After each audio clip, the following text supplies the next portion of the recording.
Está connosco o Dr. Nuno Vilas Boas, médico especialista em pediatria no Grupo Traufa Saúde, Hospital Braga Sul, a quem agradeço muito por estar aqui. Obrigada, Sr. Doutor.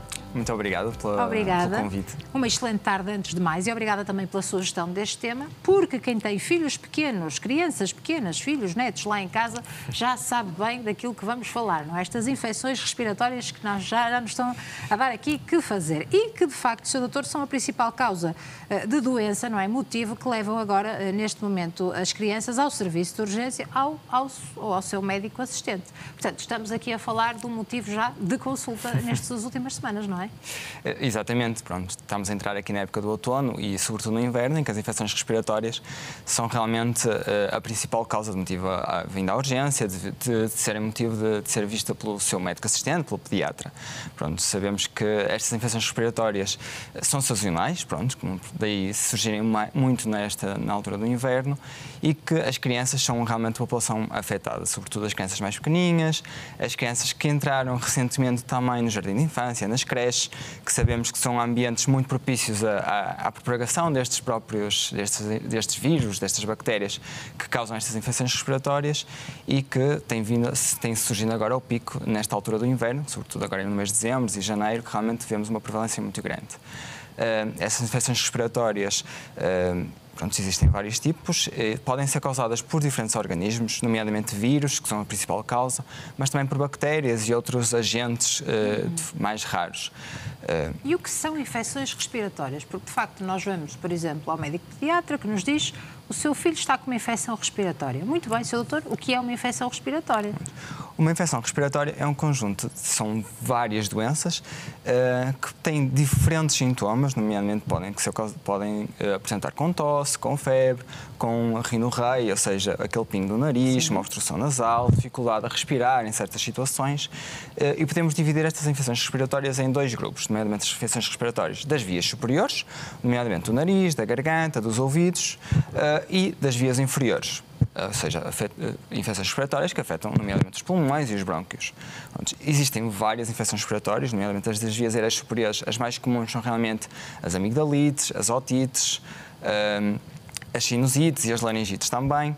E das vias aéreas inferiores temos realmente as bronquiolites, muito comuns nos mais pequeninos, naqueles bebés mais pequeninos, inferiores a 1 ano de idade, 1, 2 anos, e as pneumonias, de uma forma, eventualmente, infecções mais graves, potencialmente mais graves que existem. E aquelas mais ligeiras, é fácil fazer o diagnóstico num consultório médico? Sim, a maior parte destas infecções o diagnóstico é clínico, ou seja, é com base na nossa história clínica, da recolha da história clínica na consulta, na urgência, em que falamos com os pais e que eles nos explicam os seus sintomas, e do próprio exame objetivo, quando vemos a criança e estamos deparados com a criança e vemos realmente, auscultamos, fazemos todo o exame objetivo. Em algumas exceções, pode haver necessidade de procedermos com exames complementares de diagnóstico, nomeadamente radiografia do tórax, caso justifique, ou então outros exames complementares. Mas é sobretudo um diagnóstico clínico e é um diagnóstico que facilmente nos apercebemos porque a criança apresenta esses sintomas de secreções no nariz, de tosse, eventualmente de febre e quando as crianças verbalizam, também nos vão apresentando as suas queixas. Em nos bebés mais pequeninos isso não acontece, e aí temos de estar atentos a outros sinais de alarmes que nos possam preocupar, não é? A prostração, a irritabilidade, que nos possam pensar em outras situações. Claro. Sr. Doutor, a pandemia veio realçar a importância de um diagnóstico diferencial nas infecções respiratórias, para tentarmos perceber o que é para depois poder medicar. Por exemplo, em que casos nesta altura é que se faz o teste à Covid? Se é necessário fazer teste à Covid? Hoje em dia existem disponíveis vários tipos de testes rápidos, de antigênio, como fazíamos na altura do Covid. E atualmente até temos vários painéis que não testam somente o vírus do Covid, mas sim tem outros vírus, como normalmente o vírus essencial respiratório, que é um vírus que tem surgido agora frequentemente, sobretudo em crianças mais pequeninhas, e ainda o vírus de influenza A e influenza B, que é o vírus que causa a gripe comum e que temos visto também vários casos nos últimos tempos que dá realmente sintomatologia de infecções respiratórias e no caso da influenza, com sintomas com vários dias de evolução. E aí é que pode se tornar útil realmente esses testes. Não porque vai modificar a abordagem que vamos fazermos, porque trata-se de um vírus, seja o vírus da influenza, seja o vírus do Covid, seja o vírus do VSR, são vírus, ou seja, a abordagem numa criança saudável será muito à base de tratamento sintomático, mas é muito útil, sobretudo para crianças, quando já temos vários dias de febre, febres prolongadas, que se arrastam no tempo e que nos é importante um diagnóstico diferencial. Ou seja, percebermos se realmente se trata só de uma influenza A, de uma influenza B, da gripe, e que sabemos que essas gripes podem dar 5, 7 dias de febre, muitas vezes em algumas crianças, e que deixe-nos mais tranquilos realmente, ok, trata-se de uma influenza, não temos qualquer complicação, porque o exame objetivo parece-nos tudo bem, até fazemos um outro exame complementar e deixa-nos mais tranquilos, mas sabemos que é esse vírus que está a causar isto e podemos sempre aguardar e expectar. Ou seja, é muito útil nessas situações, ou então, para interesses epidemiológicos, nomeadamente em crianças que têm que ficar internadas em certas situações, que nos ajuda aqui a fazer uma distribuição e uma gestão melhor a nível hospitalar. Claro, portanto, os pais não devem ficar alarmados, não é? Quando há essa sugestão de se fazer mais exames para tentar perceber. E como é que se tratam as infecções respiratórias? As infecções respiratórias, na sua maioria, como vimos falando, elas são víricas, são infecções causadas por vírus. Ou seja, não existe nenhum tratamento específico para aquele vírus. Ou seja, a maior parte do tratamento será um tratamento sintomático, nomeadamente para a febre, para a dor, fazer aqui um analgésico, um antipirético, como é o caso do paracetamol, ibuprofeno, que a maior parte dos pais já estão habituados a lidar com esse tipo de medicações, e também, nomeadamente, higiene nasal, que é extremamente importante, sobretudo nas crianças mais pequeninhas, fazer uma lavagem nasal adequada, com soro fisiológico ou água do mar, que realmente aqui tem uma mais-valia no sentido de aliviar a sintomatologia da criança, deixá-la mais aliviada, porque consegue respirar melhor, mas também para prevenirmos certas complicações destas infecções respiratórias, porque sabemos muitas vezes pode começar com uma simples nasofaringite, ou seja, uma constipação comum, e com o acumulado de secreções pode gerar complicações e muitas vezes é isso que às vezes pode arrastar um bocadinho aqui as infecções. E a higiene nasal é bastante importante. Por outro lado, a questão de evitar, sobretudo nestas épocas, que estamos agora no inverno, de frio, e sobretudo agora que estamos a entrar na época de Natal, em que as pessoas vão muito para sítios fechados, com muita gente, aglomerados, nomeadamente shoppings, e sabemos que é esses ambientes que vão haver a transmissão dos vírus, ou seja, não é pela criança que vai estar à rua, vai estar na rua, vai estar à chuva ou vai estar na descalça que isso vai transmitir os vírus, mas é sim a transmissão por pessoas que acontece muito nestes aglomerados. E sobretudo nas crianças mais pequeninhas, sobretudo abaixo de 6 meses de idade, devemos evitar esses aglomerados com muita gente. Claro. E termos cuidado, de resto, aqueles cuidados que o próprio Covid nos trouxe, da higiene das mãos, do uso do álcool gel, de tossirmos e espirrarmos para o nosso braço e não para as pessoas, ou seja, para o ar. Sim, ter essa etiqueta, não é? Essa etiqueta. Cuidado. Uhum. E quando é que devem ser prescritos antibióticos? Em que casos?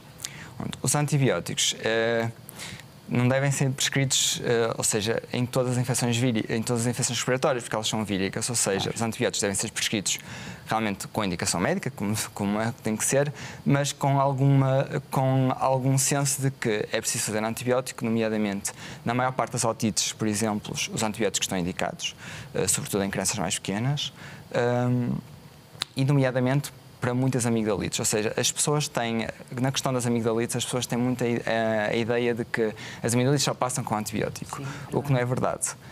A maior parte das amigdalites são víricas, sobretudo nas crianças abaixo dos 2, 3 anos de idade. Ou seja, a maior parte delas não vai haver necessidade de antibiótico. Principalmente muitos pais chegam-nos à urgência e dizem: mas o meu filho tem ali pus na garganta, havia aquele exudado branco, é de certeza que precisa de antibiótico. E isso nem sempre é verdade, porque sabemos que muitos vírus têm esse aspecto ao exame físico exatamente igual, ou muitas vezes até com um aspecto bem pior do que uma amigdalite bacteriana.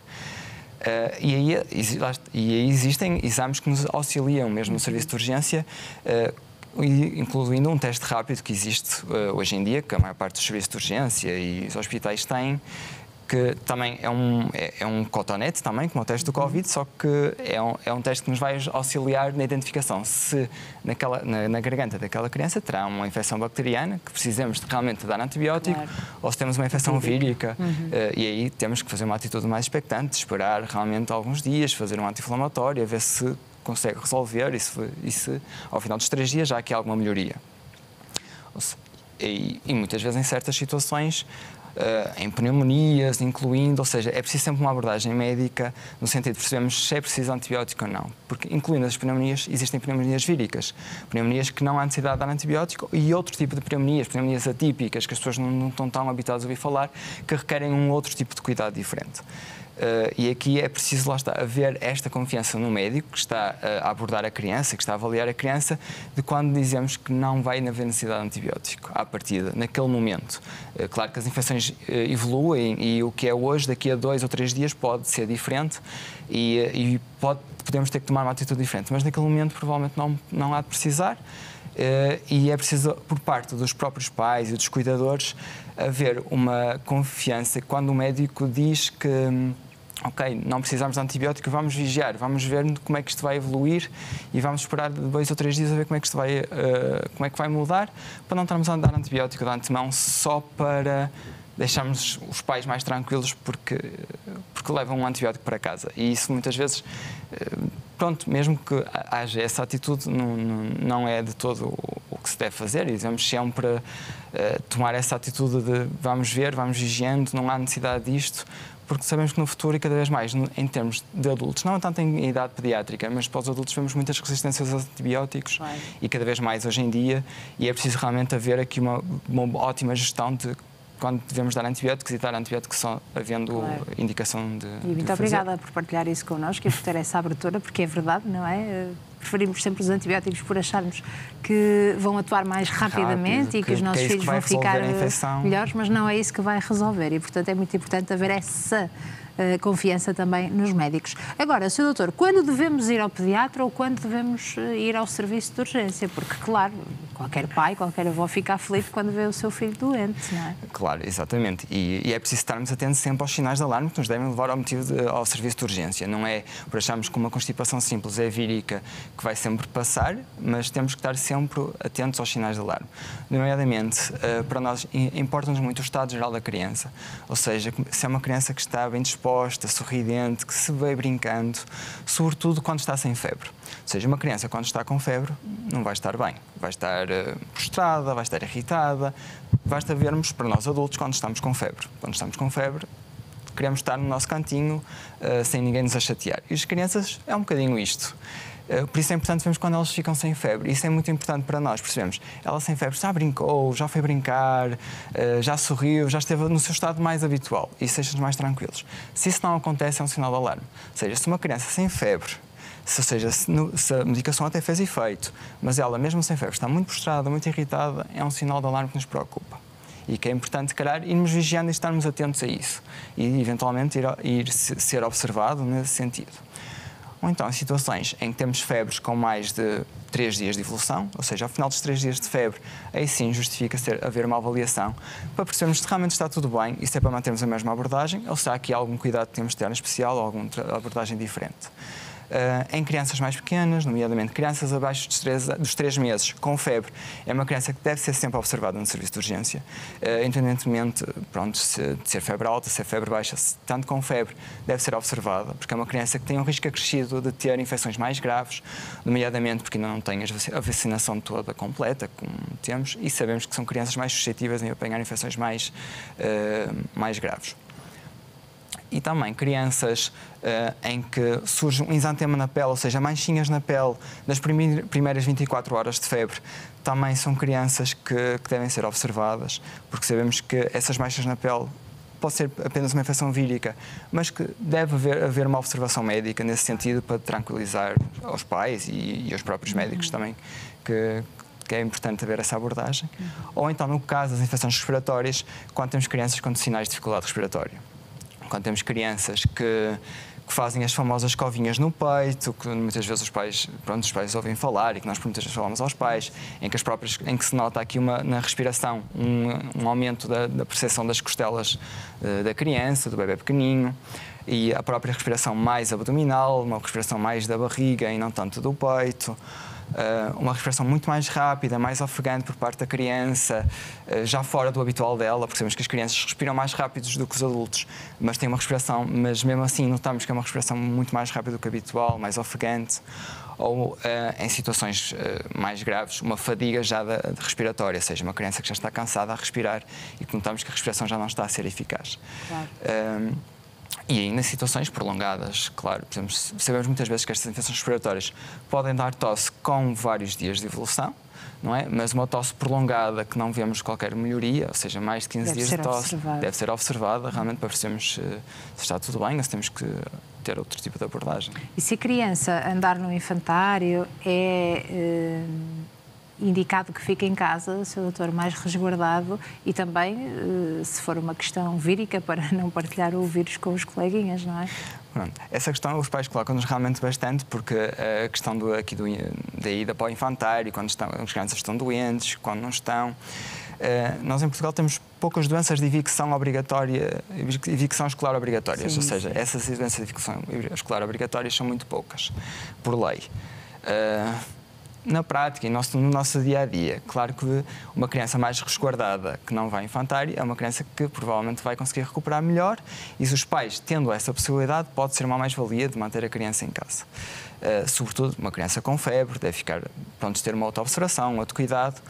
Lá está, não só pela própria criança, para ter um outro cuidado e um outro apoio por parte dos pais e para mantê-la mais resguardada, de forma a ter uma recuperação mais rápida, mais adequada, mas também de evitar a propagação dos vírus e das bactérias para outras crianças no próprio infantário. Sabemos que muitas vezes essas infecções, uma parte das vezes, elas vão ocorrer antes, por isso é que elas se transmitem muito facilmente, porque antes das crianças já estarem com sintomas, já vão estar a transmitir, já vai estar a fazer essa fase de incubação e de transmissão antes de manifestar os sintomas.